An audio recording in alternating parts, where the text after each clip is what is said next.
You've also got to be concerned about against Cho'Gath as Shen. He has 2 different ways on basic spells to stop your ultimate from going through. So you really have to be completely away from him when you channel that, since Feral Scream and Rupture both do the job of interrupting it. Ooh. Okay, Dignitas bringing out the Twitch. Yeah, well, we know that there were a lot of 80 carry bans. 5 80 carry bans, and doesn't want to do Jhin against Taric, Zac, Shen. So pulls out a hyper carry. Team Dignitas has been able to neutralize early games in order to get the items. And I think Twitch is good with Thresh, generally speaking. The Lantern can definitely help. The fact that he doesn't have a huge amount of mobility on his own, but still not reliable CC for Team Dignitas. If they get the right setup, the Twitch can be spectacular, but they're going to have to land their skill shots. Exactly. Twitch just needs to be able to get that free firing time, be that hyper carry. But I am glad to now see them lock in the Jhin. We have seen Jhin picked into like multiple tank comps a couple of times already, and it just doesn't feel good at all, really. So opting away from that and instead adapting. And the adaptation from Dignitas is another thing that I've really enjoyed watching recently.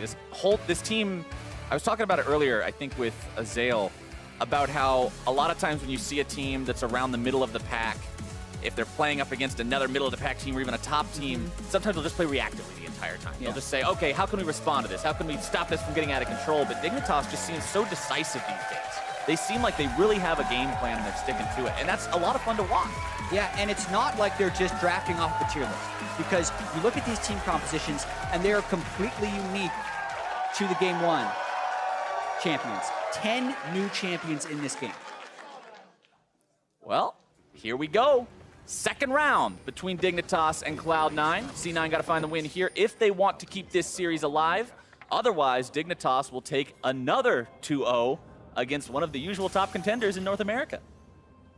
Granted, they might not be at the top of the standings right now, but still one of the teams that's in viability for playoffs. And if Dignitas can go through the back end of Summer Split here and just 2-0 all the people they might go up against in playoffs, that's a really good omen. It's such a statement, and it would give them so much confidence. And yes, C9 is on the lower end of the playoffs right now, but they've been to the finals 2 splits in a row with pretty much the same roster. You expect C9 to be up there at the end of the split just based on their reputation. You think they're going to be able to pull it together.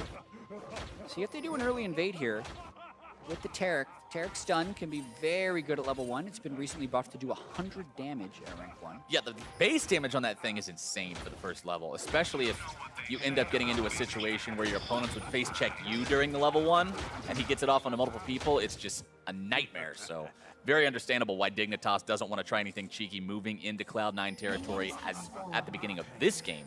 Instead, just taking defensive positions, throwing a couple threaded volleys in there. They walk up to the bush, but they've zoned their opponents away enough to not be in danger. Yeah, Keenan walked up pretty close there. Would have been in danger of a stun if C9 had stuck around. They did not, though. Dignitas thinking maybe they can find something here in this tri-brush. It's not warded just yet, so Cloud9 giving the leash. We could see a late invade here by the bottom lane. They're trying for a super leash on Zac. And Team Dignitas just wants to push him back. They're hoping to just reset the red buff rather than anything else.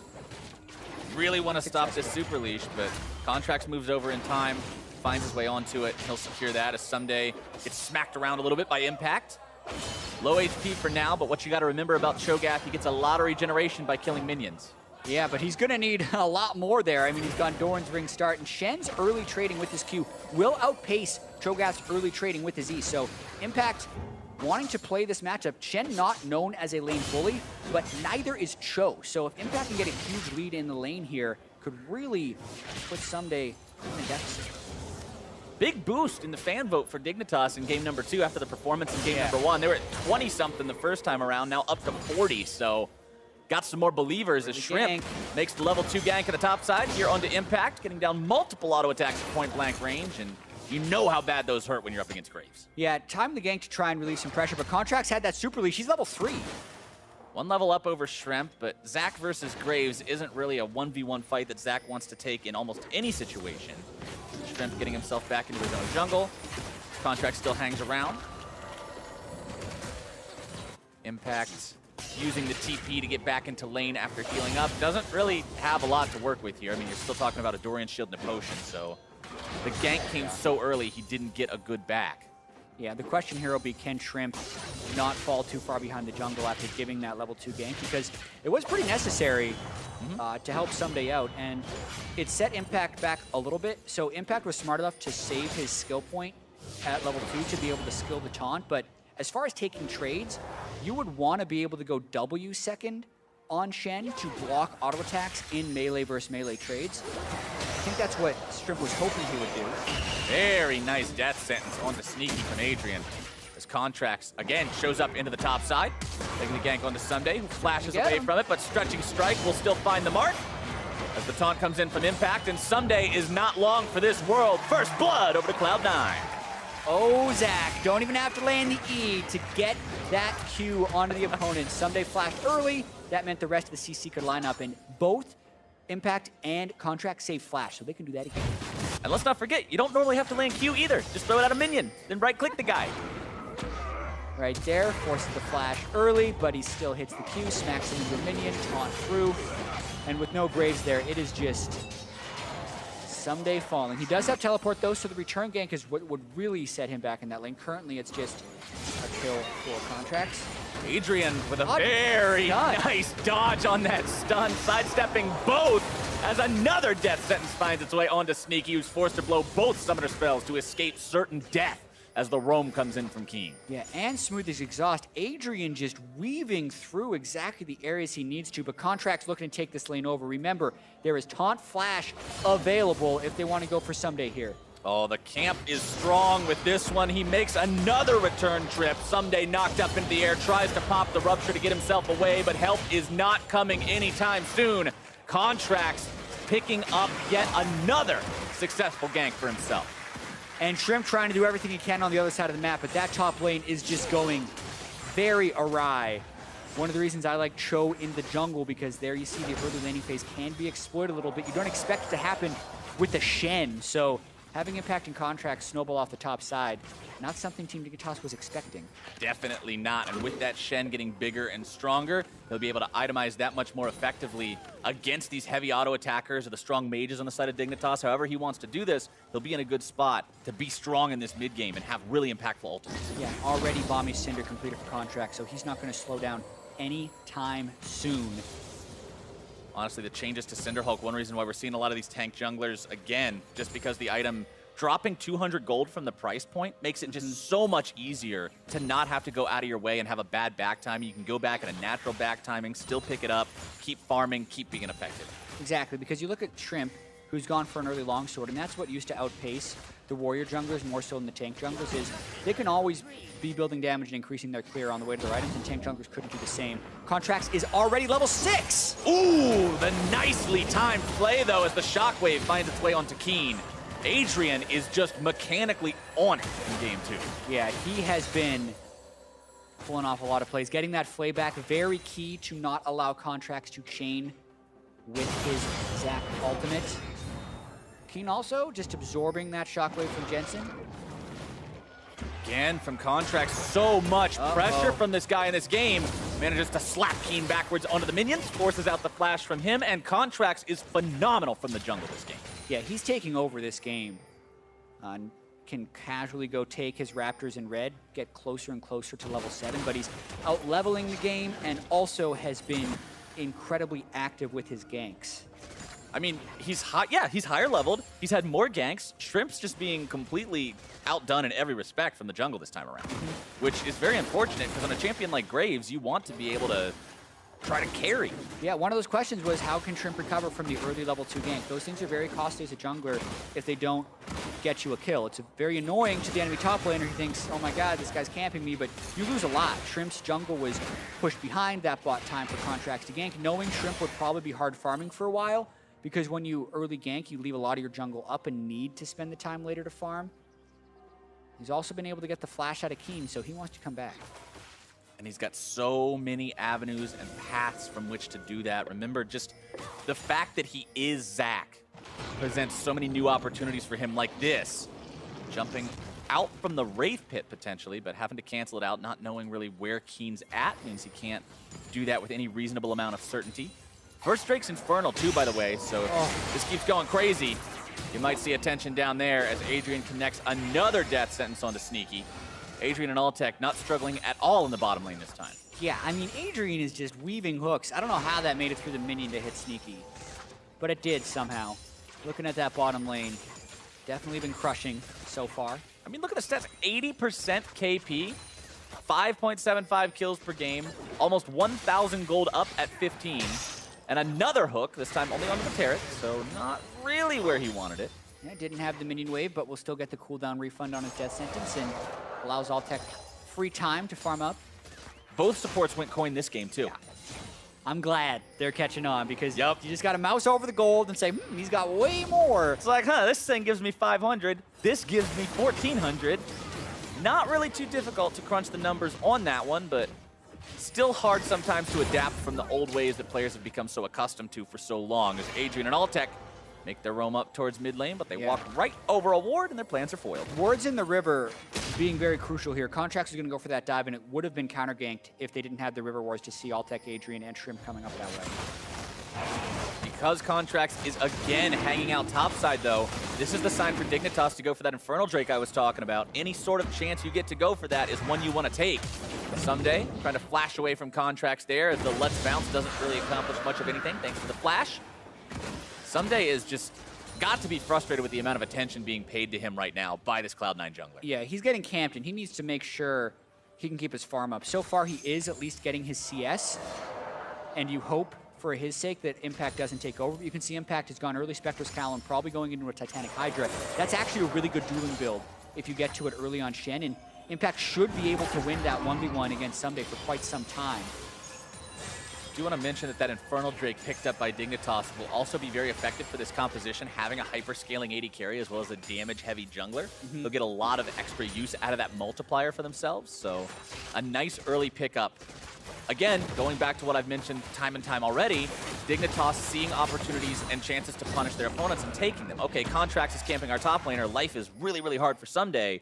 But this is something we can translate into an advantage for the rest of the team as a whole. Someday can keep farming it out, and he'll still be useful later. Yeah, Keen did not fall to any of the Contracts ganks, even if it burned a lot of his summoner spells, so at least Jensen isn't snowballing as of yet. Jensen has crazy CS this game, 114 at 11 minutes, so there's a danger of that, but for now, Team Dignitas is holding on. In case you guys at home are wondering why Jensen's Orianna does more damage than your Orianna, it's because he has 114 CS right now, and your average solo queue Ori probably has about 70. Yeah, he does more damage because he has more money. Yeah. And he also lands all of his skill shots, so... You hit your abilities and you've got more money, you're going to have more effect in League of Legends. What a crazy concept as Jensen with his blue buff and all his money and all his skill shot accuracy continues to farm up, get closer and closer to that Morello Nomicon. And shutting the healing down could be very, very important, too, against this Dignitas team. I mean, Cho'Gath can heal up very effectively. Shrimp, if he goes for lifesteal, can. Same can be said for Alltech. So should be getting some value out of that Morello Nomicon passive after he completed this game, too. Cloud9 up over 1,000 gold still, thanks to these early advantages. I do want to point out these roams by Team Dignitas, though. Alltech and Adrian have been around the mid lane a lot, and I think that's what's kept Jensen at bay a little bit. Once again, that's a play where they would have gone all in on Keen, but Alltech was right there.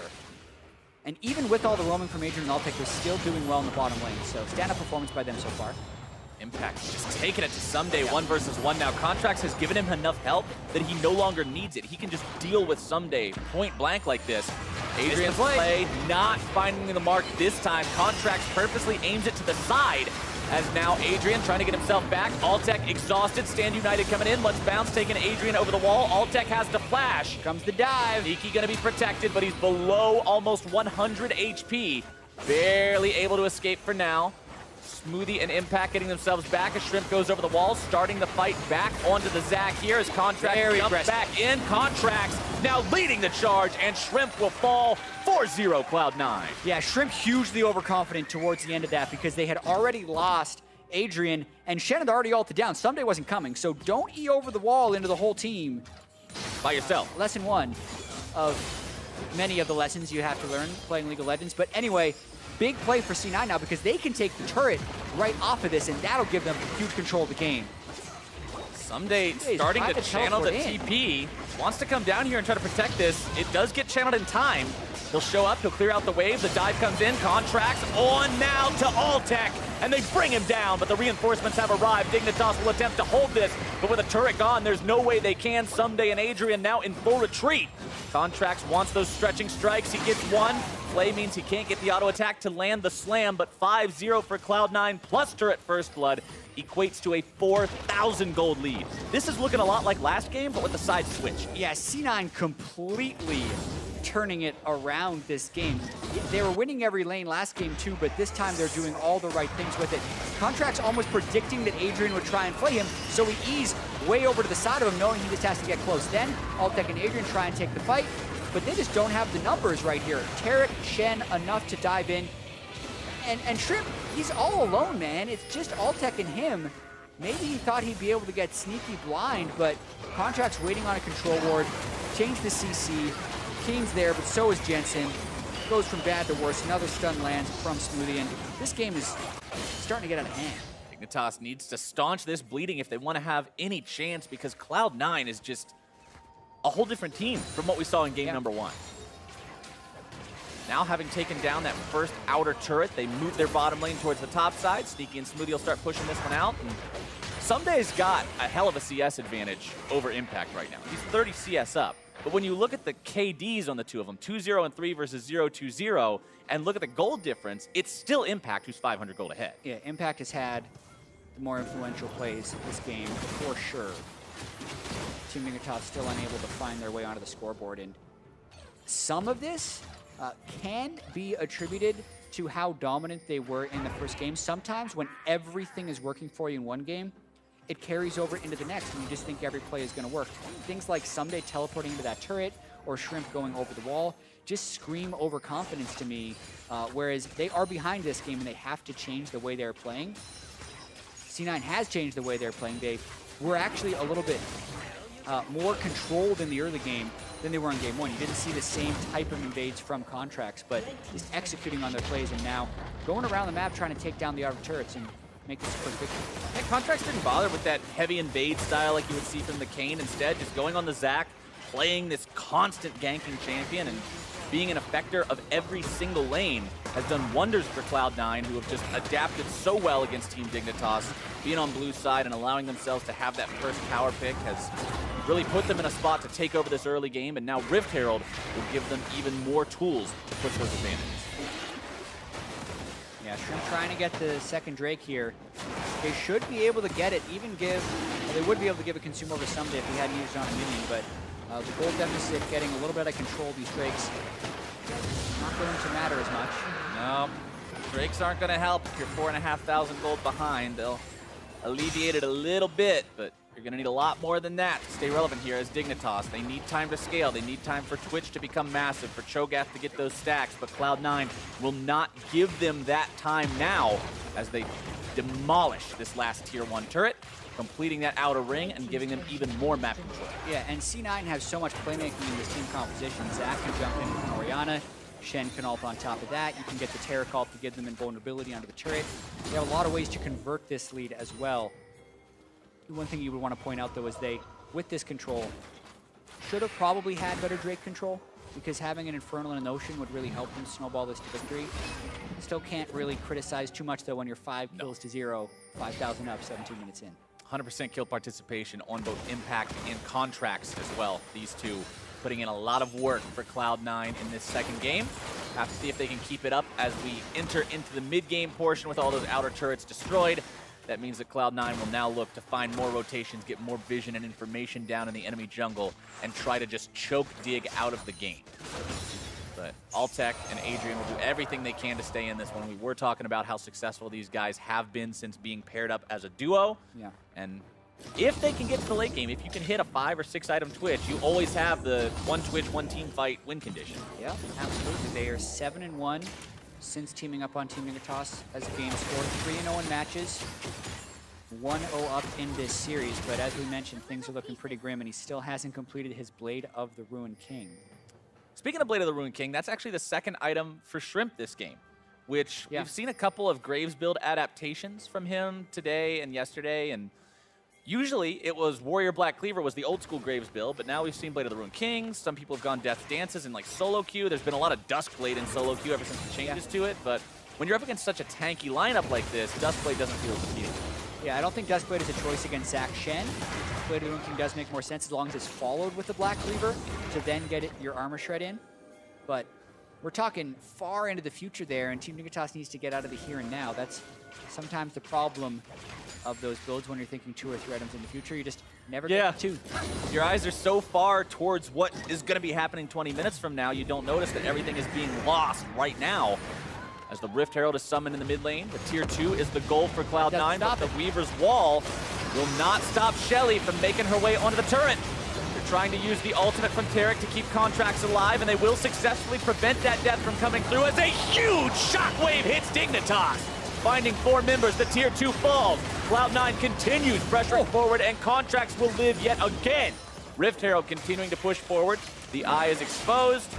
Displacement doesn't go through. Rift Herald does die after only finding a little bit of damage onto that tier 3, but such a phenomenal ulti from Jensen to shut that fight down. Yeah, it looked like Team Dignitas might be able to turn that until Jensen's suit Shockwave makes it so nobody dies, but that's what happened this fight. Weaver's Wall does not stop the charge or the Zac going over, but this does mean Contract doesn't really have help. Smoothie is linked with Contract, so he can make him invulnerable while he bounces out. That rupture, pretty critical, could have converted a lot. And then because the turret was still up, C9 doesn't want to follow through too hard. They have to finish off the turret for a while. 6,000 gold, Jet. 19 minutes into the game. Last game, it was 10,000 gold, 21 minutes in, for Team Dignitas over C9. So it has been a total tale of 2 games here.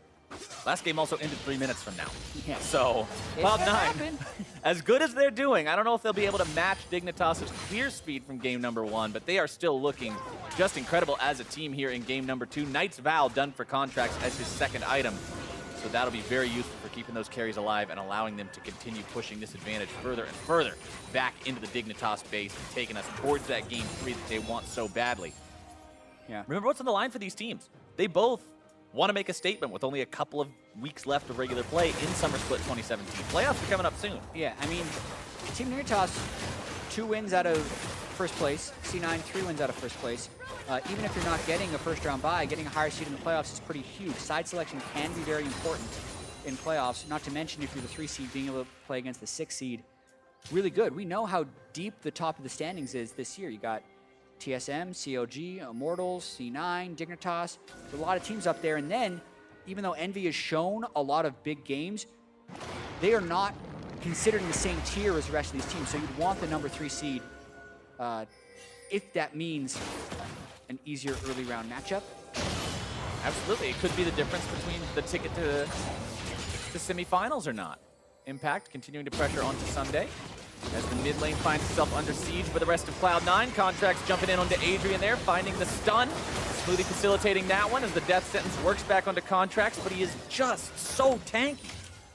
Yeah, I mean, Knight's found into Tabi against a Graves who doesn't even have Blade of the Ruin King or any armor shredding potential. Not going to be doing much as Team Dignitas. And C9 making the rounds, can still move towards Baron, but I think they want the outer turrets first if possible. Also knowing the Infernal Drake is up in a little bit and they haven't controlled the Drake that well so far, means they are fine to take their time. And this is another case of evidence of the same thing you were talking about last game, Chad, where you said this patch and the tendency towards these heavy tanks, if a team gets really far ahead, they just become unkillable before you can stack all their penetration items and different damage types. And everything becomes so difficult in terms of stopping their momentum, and now Cloud9 will equalize the Infernal Drake. Yeah, gold lead only getting bigger from here, 6,000. Still have to worry about Altec scaling to the late game, but C9 doesn't have to worry too much about that. Oh, very nicely done by Jensen. Still can't quite find the kill because Adrian's there with the save, but Death Sentence won't find the mark either. Adrian loses half his HP to a basic combo from Orianna. This is how big the gold is right now as Keen gets himself jumped on. Shouldn't be any way out of this one. The stretching strikes come back. Keen somehow still keeping himself alive as the Taric ulti provides some safety for a moment. Jensen grabs the kill onto Adrian, and Cloud9 goes 1 for 0 there. Yeah, Someday even teleported in, had to back away immediately as Impact matched. Now C9 can try and force a 5v4 onto this Baron. They already have control wards and have forced a few recalls. Shrimp not really in a spot where he would want to try to steal it either. Cloud9 in such control with so much damage potential.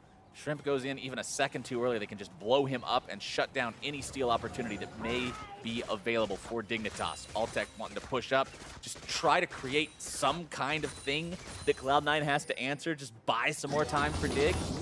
But this is a one-item Twitch. Yeah, he's not very threatening yet, still farming up. And I'm a little surprised C9 didn't go for immediate Baron priority right there. They were a little bit low. Ooh, that would have been a kill. Oh yeah, would have. Jensen pretty strong here, and 1,900 gold in his pocket, ready to go shopping. But desynced recalls here by C9, and this is a minor annoyance because they are up by 5,000 or 6,000. But if everyone else is going to recall, you need to recall as well so that you don't delay your Baron setup by 20 seconds. Picks up an Idiocy Large Rod and is still walking back with 350 gold. So he's not using that wave that he picked up in the mid lane at all for this next push. It just seemed like he wanted to greed out a little bit, make sure he got all those minions. Yep. But stopping your team from getting that setup, again, it goes back to what we're talking about. You're looking at this guy, you're seeing the plays that he can make on the Orianna, catching Keen out as he rides that wall away, but then Cloud9 not playing completely as a cohesive unit. Contract getting himself caught out a bit here. Tarek stunts come in. Protection coming through, the root down onto the enemy jungler, and Shrimp is already out of the picture. Someday grabbing the kill onto Sneaky with the feast. Altec drops though, and Cloud9 is in an awesome position to take this further. Impact making the flash taunt happen. Keen popping the cleanse to escape. Threaded volleys coming back as he kites backwards. Adrian throws out Death Sentence just to get Jensen to sidestep and buy a little bit of extra time. Contract's losing the passive, but the Dark Passage will not save Keen this time. C9 able to get just enough damage in on the backside, and somebody really held on to his feast for a long time. Yes, he finished off Sneaky, but could have delayed the fight a little bit more by getting someone off the table very early. C9 again might think about turning for Baron, but they're pretty low, and the death timers aren't that long yet, 14 Dignitas, so going to be another reset, most likely. Low HP on the tank, Sneaky being dead. Could have been a disaster at Baron, wanted to avoid that. Yeah, so somebody didn't want to feast contracts early because he had just break into a bunch of pieces and they'd still have to finish him off. But imagine just feasting earlier before he lets bounces. That means Shrimp never gets pulled into the fight and Impact doesn't have the follow-up. He eventually does get the feast, the nice feast onto Sneaky, but C9 still able to win the fight, and Contract's a big part of it. Very difficult to fight from behind for Team Dignitas, and C9 still has all that team fighting prowess with Zach, Tarek, and Orianna. Every single fight, Cloud9 keeps coming up with more and more and more. It's just like game number one was for Dignitas. Cloud9 cannot lose their momentum, it seems. Yeah. They're not presenting Dignitas any fights where they're saying, hey, this could be the throw. All you got to do is catch it out. That last one looked like it could have been that way, but Cloud9 still played it better. They were able to come out on top. And now with an almost 8,000 gold lead, 26 minutes into the game, Baron becomes more and more of that realistic possibility you were talking about as they clear out the vision and set up around it. Yeah, I think they should be forcing plays around Baron. I'm a little surprised that they haven't actually stuffed out the game here, because they did have that 5,000 or 6,000 gold lead very early on, and they have so many initiation tools on their team. At this point, they have Talisman of Ascension on Tarek. They still have Shen Zach. They even have Varus, who can initiate with his ultimate. They have a lot of things that they should be fairly free to run towards Team Dignitas with. Not a huge criticism, though. They are still up 8,000 gold and 8 kills. Only 27 minutes in, most likely going to close out this game, but leaving the door ever so slightly ajar for Team Dignitas to come back in. Still 100% kill participation on Contract Zach as well. This is a champion that we have seen banned so much ever since the rework on him, but now he finally gets to go through. There's enough other OPs to pressure him away from the bans, and Cloud9 is showing exactly why that can be a risky decision when you have a player who can make the most of this champion and the most of that gank power. Contracts flying in now onto Dignitas, again played back by a well-placed Adrian ability. But Cloud9 just not even going to sweat it. Still has all the pressure, still has all the momentum, and they move back towards Baron. Yeah, and they can set up this side lane as Impact wins the duel over Someday. Delayed a little bit. I mean, they had Someday's TP down 4 minutes ago, but it's going to be up in 5 seconds, so technically the Shogath can teleport in here if they want to contest. Shrimp would have to move pretty fast if they want to go. Dignitas fires off the Weaver's wall. Contract's stuck in the pit by himself, but can just elastic slingshot his way to safety, not take any more damage from Baron. They do reset the objective. Yeah. Looked like a bit of a split call there. Talisman was popped by Smoothie when they were not able to get close to an initiation. I do want to point out that someday, with his Gargoyle Stone Plate, could provide incredible amounts of surprise burst in these fights. So you always have that sort of what the hell factor in terms of losing 1,500 of your health all at the same time. I don't know if it'll exactly be that high. Yeah, it doesn't have a huge amount of bonus health yet, so the Stone Plate would take his Feast at this point from 600 to about 750. So not a huge burst of true damage from the Stone Plate alone on Cho'Gath yet. Has no Warmogs, only 7 Feast stacks. Not yet level 16, that'll boost him up a little bit. Still always something to keep in mind if you're Cloud9. It can be very difficult to play around that instant amount of damage, but as long as they can kite the Cho'Gath around and properly control him with this massive tank line they have, they should be able to avoid that fate. Hurricane also done for the Twitch, getting closer and closer towards that teamfight prowess. But if you look on the opposite side of the board, Jensen with a Rabadon's Death Cap, Leandri's Torment, and Umbrello Namicon. QWR, Altec dies, Keen dies, Shrimp dies. Sometimes even just QWE with that much damage on Ori versus the level 13 Twitch. The Knight's Vow will help a fair bit, but since Thresh is ranged, the damage reduction and healing from Knight's Vow is halved, so not the same type of item on Thresh as it would be on other melee supports. Dignitas has just not had an ounce of control this entire game. No. They have been on their back foot from start to finish ever since that gank failed for Shrimp topside, like you mentioned. He lost that tempo early on in the jungle. He hasn't been able to affect the game at all. The lanes fell behind. Contracts did a lot of work. And now they're trying to finish off these remaining tier 2 turrets, pushing towards those as Contract tries to make the dive. Keen getting caught out a bit here, bursted down, flashing away. Exhaust is out. Stun does not find its way into the fight here from Smoothie, who will flash away, keeping himself safe. TP channeled. Someday wants to join the fight, but it's going to be canceled by the turret falling. Yeah, wanted to find a better teleport location. Keen now caught because he was flanking for the Cho'Gath TP. It all goes wrong at the end there for Team Dignitas. With the enemy mid laner down, this should be a great opportunity for Cloud9 to head towards that Baron you were talking about as well. Taking the enemy red buff on their way out.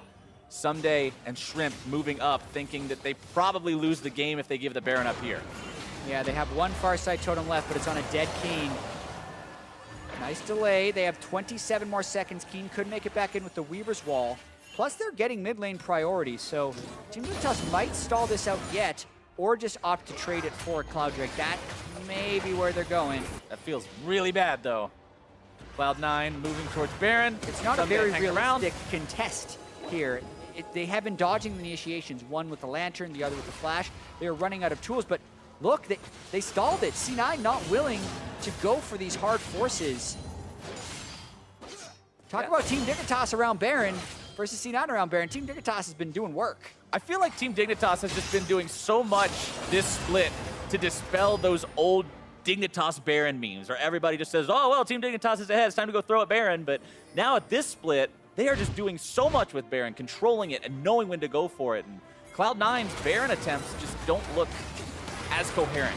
Yeah, like here, King gets hit by the Zac Q, but flashes back, and then Lantern's back. So at this point, you're almost wanting to call it off. Should have teleported on the cannon minion if you're Someday and you want to get in there, but instead teleports on the turret. There, Keen's now caught below. Contracts jump straight on him. There's no Cho'Gath to help heal. Blast Cone is taken away. Nice pick, but it doesn't turn into anything else other than just the kill on the turret. We now have Someday hitting level 16.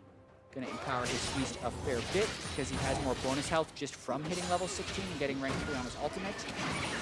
And still, C9 have yet to secure Baron. Yeah, they do secure the Cloud Drake, so the Drake count is tied up between the two teams now. So when Elder comes online 6 minutes from now, it'll be an equally powerful buff for both sides. But Cloud9 with a 9,000 gold lead, 32 minutes into the game, still very comfortable where they are, still very confident in their ability to win a team fight.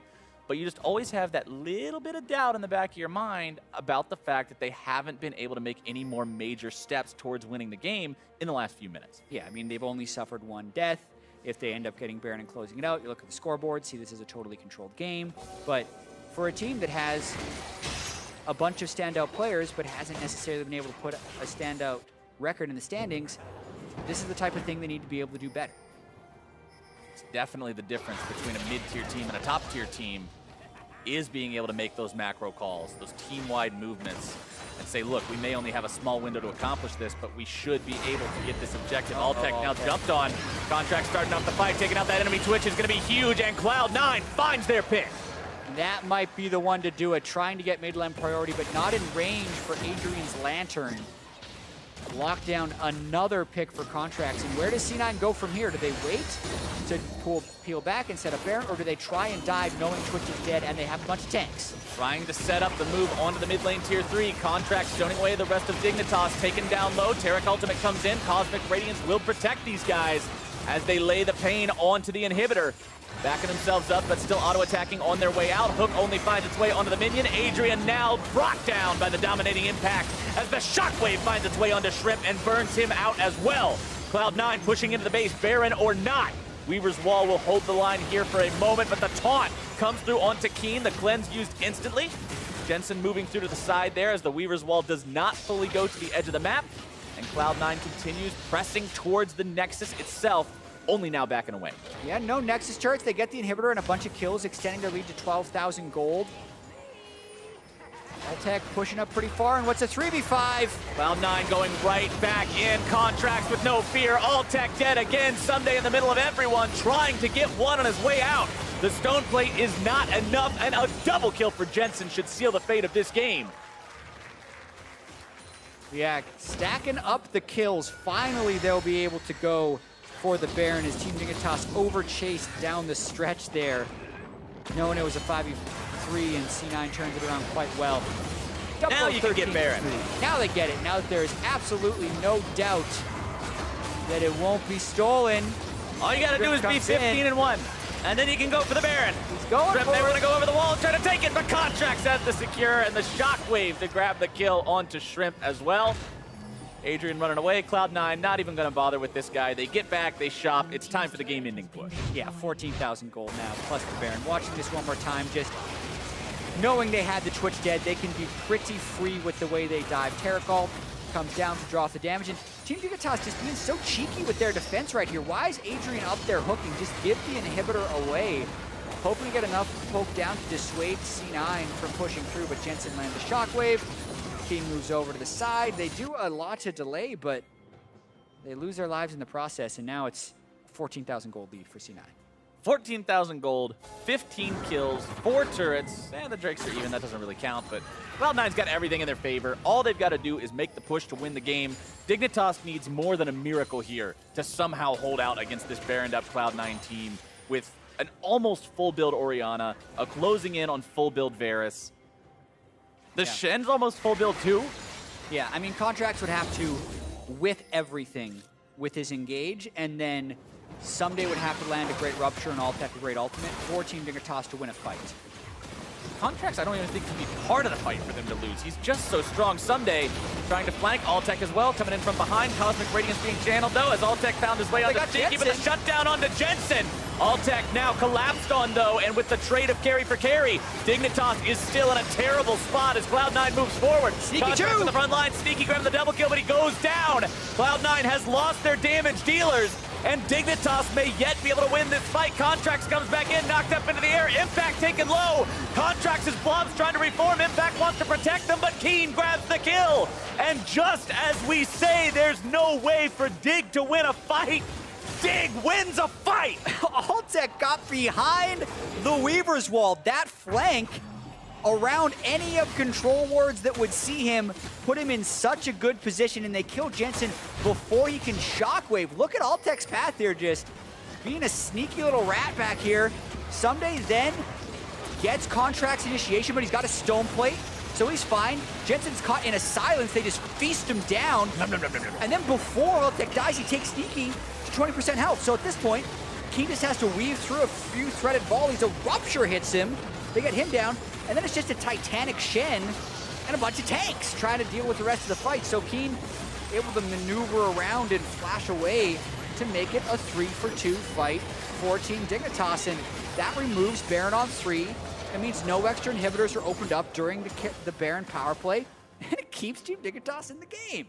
That is the other side of the coin when you draft these huge tank line compositions that can snowball the game if they get ahead early, if you do lose the 1 or 2 damage sources on the team, everybody else just kind of derps around and says, well, we can't die, but what do we do?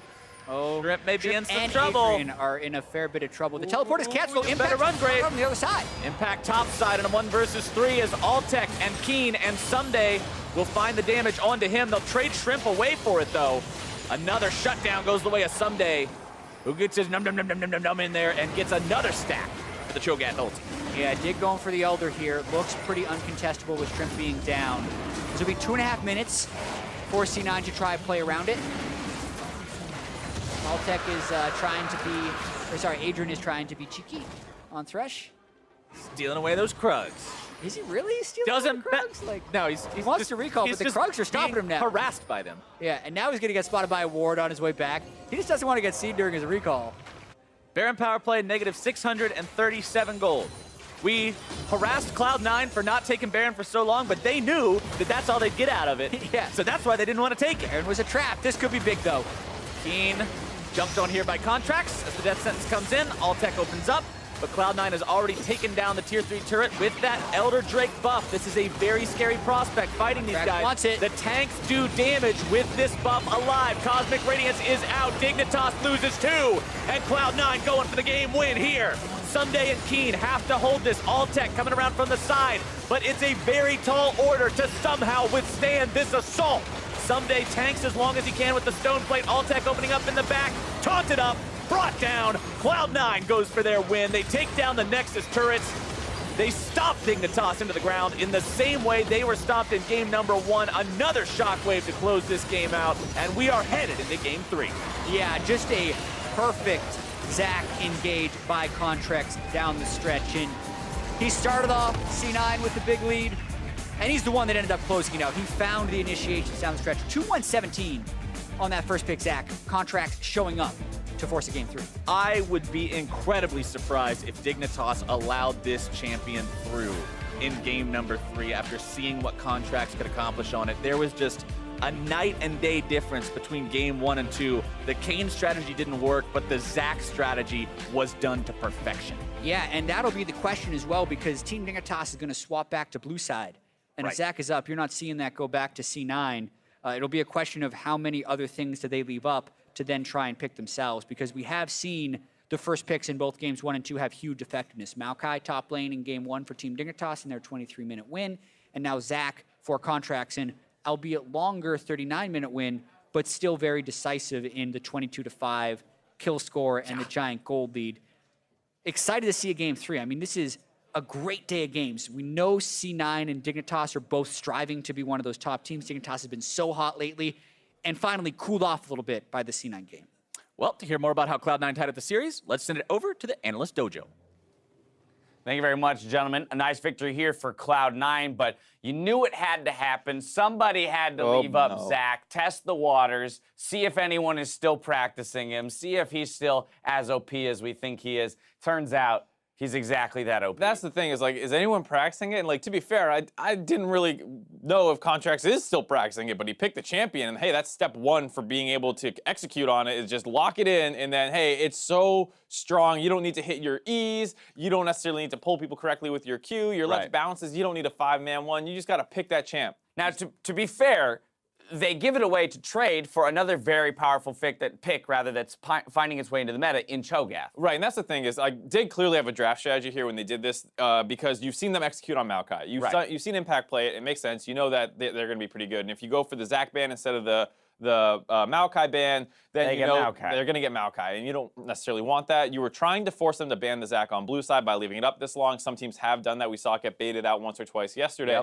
And so they went for that strategy. It didn't pan out. They tried to make the best of a bad situation. They grabbed the Cho'Gath, which is great. I also like the Graves a little bit, because what happens when you end up with a team with 3 tanks is Graves, and I want to see this a little bit more before I 100% commit to this statement, but I believe Graves with Black Cleaver and Blade of the Rune King will make some sense, where you can actually kite out and the tanks might not have enough damage to actually kill you, and as long as you don't get kind of blown up by their backline of Orianna, you can actually kite out the front line and do more damage. I mean, the 1-1 fight that we saw for Team Dignitas late in the game around that top lane inhib was the one where once a single damage dealer goes down here, they don't have enough to eat through the rest of the team, and Graves would be happy to face tank 3 other tanks. Right, and that's what the Twitch pick is trying to do. You find a flank, you kill one of those backline members. The one thing I didn't like about the Twitch pick is that Twitch is often most effective at his assassination potential around like the 15-minute mark, where you get that first Blade of the Rune King. The map probably has a turret or 2 down. You can find some pickoffs in side lanes, and then there was an example or 2 where the Shen shield is such a great counter to it, because you don't have to be in the right place in the map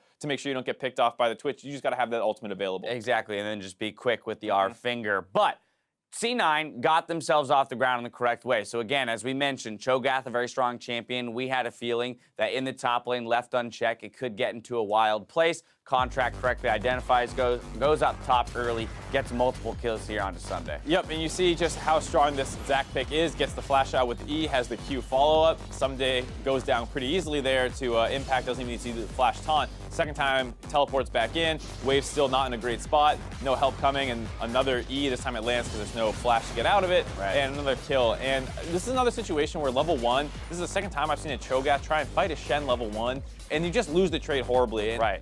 You look at how the trade goes later at level 4 or 5, he's almost actually able to get Impact down low enough to win that fight. And that's after having given over an assist already. So you've given an advantage to the Shen in some degree, but you can see with just a few levels, Cho'Gath should be able to persist in that lane without any issues. But he opted into, as you mentioned, a very strange level 1 trade where he's getting that Q spam from the Shen, and he's going to get out damaged. Yeah, so it's just very curious to see, people probably unfamiliar with the matchup, though. I do think the Cho'Gath potential pick, every time I see it, has so much strengths going for it. You saw a couple times he got engaged on, found his way onto a Sneaky who gets a Graves ult over the top. He gets taken down to half, and then the Cho'Gath just finishes him off. I mean, let's be real. I'm not sure any of these guys have Mastery 7 on Cho'Gath yet, right? Yeah. How many pro players prior to patch 7.14 were really playing Cho'Gath? We heard inklings of some people saying, well, with those ultimate changes and a few of the changes, he might be good. But it really wasn't until now that people have started to try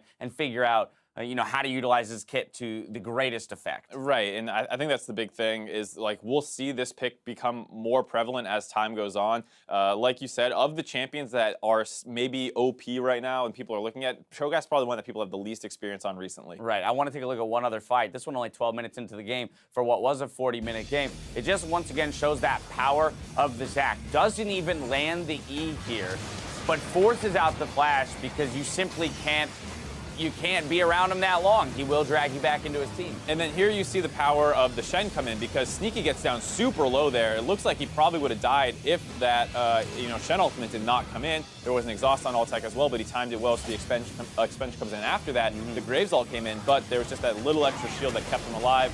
That's the first kill here, and then they just get a little bit too aggressive. Shrimp goes over the wall, gets collapsed on. Just a bit of a mistake by him, and from there you see in the gold graph, it's just basically off to the races for C9 up until around the 25-minute mark, where it just levels out, and it felt like they were not nearly aggressive enough around there. That would be the one concerning thing, is you give Dignitas this lead here at the 25-minute mark, and they just start the Baron and finish it in your face. Cloud9, a lot more tentative around that, even giving over a couple small skirmishes and elongating that game to a point where there was some concern around, hey, Dignitas finds the right fight, and they could bring it back. That's the scary thing. And of course, you are against a Cho'Gath, so you can't necessarily get it down to smite range and just go 50-50 with him, of course. But you can force him to walk up to you. If he loses his flash, then you can probably just force it down. And if he doesn't have his flash up, or he does have his flash up, go over and try and kill him. Situations like that they could get into. And there was a sketchy team fighter too, but the gold lead was so large at this point, didn't feel like Dignitas was really going to get back. My other concern for Cloud9 then going into game 3 would be the fact that moving back to the red side, they're not going to get handed a Zac pick like they were this time around, something that powerful that they can rest on to carry them through the game. And when they already had and showcased that difficulty in closing out the game with strong picks, I wonder how they'll be able to do the exact same thing in game 3 if they do find themselves with a lead. It's a huge concern as well, because there were so many 80 carry bans, and that's one of the things that have been a really strong point for Dignitas as well, was the fact that Altec and Adrian were going off almost every single game. They still had a decent game, all things considered, on Twitch and Thresh. Adrian had some monster hooks in the early game. They were, for the most part, winning that laning phase before mid and top and jungle kind of spilled over into their lane. So you look at a couple of these factors and you say, okay, you don't get this great jungler, you don't necessarily put him on like his 5th best champion in Twitch, and then all of a sudden you have a really tough time in game 3. Two teams really close in the standings going to game 3 here. Meet us back here in a few minutes to see if Team Dignitas or Cloud9 can end their week.